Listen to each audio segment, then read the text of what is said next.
everybody, welcome back. Here we are going on our series on what is it costing you not to lose weight. I'm Dr. Andrea Christian Parks, and I am so glad to see you. I'm glad you're here. Why are we talking about this? We're talking about this because a lot of us are stuck. And I spent decades stuck, overweight, and frustrated, and not understanding really why I was stuck. I'm like, why can't I get past this? And I wanted to talk last week about time and how much time it can suck up for us when we want to be a different weight, when we want to lose weight, when we want to change this thing, but we haven't. I wanted to talk about time because I spent a ridiculous amount of time in the past worrying about my weight, worrying about food, worrying about what I could eat, couldn't eat, was going to eat, wasn't going to eat, feeling bad about what I had eaten, then deciding to eat something I knew probably wasn't going to be a good idea, but I felt like I had to. Like, it was almost as if my brain was just working against me. So that's what this series is all about. How we find ourselves in a place where our brain is working against us. And what are the barriers? What is it that's causing that? So counting the costs and looking at where we're at helps us to make different decisions. So that's what this is all about. Before I go forward, please, if you haven't already, just so you don't miss one of these episodes, go ahead and subscribe. And if you like what you're hearing, give me a thumbs up. It helps other people find the videos too. Okay? All right, so what are we talking about this week? We're going to do the easy one. Money. We are going to talk about money. What money are you losing because you're not losing weight?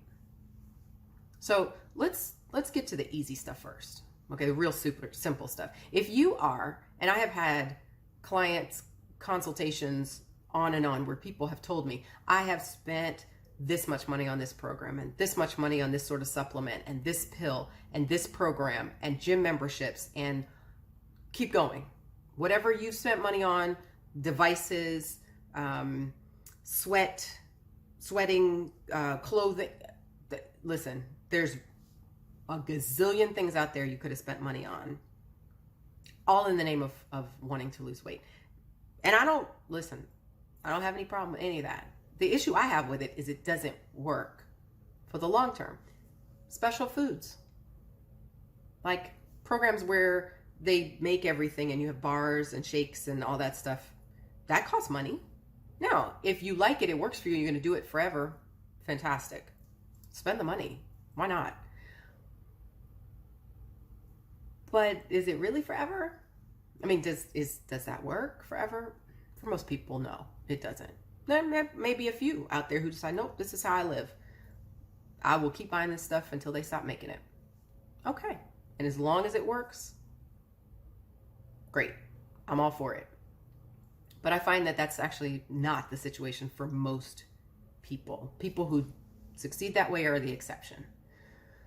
So that's the easy part of money. There's stuff you buy that you use to try to lose weight. What if you had spent that money on something that actually worked? If the reason you're not losing weight is because your brain is working against you, then doesn't it make the most sense to invest in helping shift your brain so that everything that comes from your brain, all of the things you do, all of the reasons you eat, because we all eat for some reason, usually some way we want to feel. So what if you were addressing emotional eating with your brain? Wouldn't that be a better investment of that money that you're already spending or already have spent on other things? Something to think about, right? So what else? Well, you might be spending money on new clothes because you keep changing sizes. You might be spending money shopping for things that you think will make you feel better. Like these are some of the indirect costs. Things that you think will make you feel better because you're frustrated about your weight. So have you ever found that you're upset about something and all of a sudden you're scrolling on Amazon shopping for stuff, and then you see things and you got stuff in the cart that like I didn't have any, like I never even had a plan to buy that thing, but all of a sudden it looks like it's a really good idea. Or get this one, you're going through your emails. And if you're like me, which busy life, lots to do, you do a lot of online shopping and things arrive at the door. I call those my presents. My kids think it's hysterical because I bought it, but I call it a present. I don't care. I buy myself presents if I want.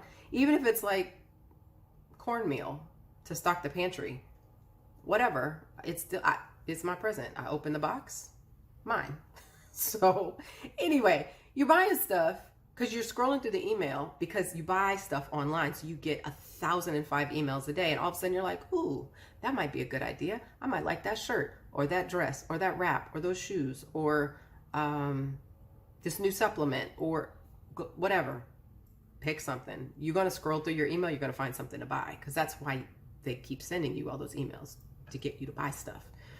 Or you're scrolling through Facebook and all of a sudden Facebook has figured out what you like and what you're interested in, and they start sending you ads, right?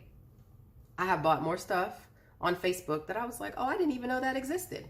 A lot of it I'm happy with, some of it not so much. In any case, a lot of times the reason why you're buying that stuff is because you're upset or annoyed or irritated or frustrated about something having to do with your weight, and you're spending money because it helps you not think about that thing that has to do with your weight. What in the world? How much money might that be? If you start digging into the money you spend and why, and try to figure out backwards how much of it in some way is related to weight, it's going to be a lot of money. And it's something to really consider, because there's money you just spend just because you spend it, and there's not really a great reason behind it. And then there's money that you spend intentionally. There's investment money. You invest in your house, you invest in education, you invest in some sort of program to grow your mind in some way. You invest in, like for me as a physician, continuing medical education to continue to expand my knowledge as a physician. There's, I'm sure, something in your particular profession that you spend money and you invest in. What if you spent money investing in solving the problem of your weight? Not in stuff that's temporary, like a pill or a program that might work, might not work. What if you really got to the root of the problem and started redesigning your mind to get you the results you want? If you've already figured out that that's what you want and that's what you're ready for, that's what I do. I am here to help. Email me at drandreachristianparks@gmail.com. Let's set up some time to figure out if you're ready to move forward. And if you are, we'll get going. Okay? Now listen, don't wait. I'm almost full.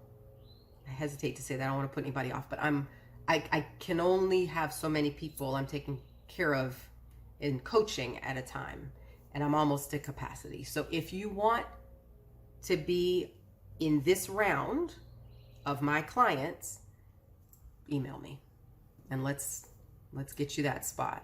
Okay? All right. I can't wait to see y'all next week. Don't forget, thumbs up and subscribe so you don't miss the next episode. And next week, we're going to talk about space. I know. What am I talking about? I'll tell you next week. See you later. Bye.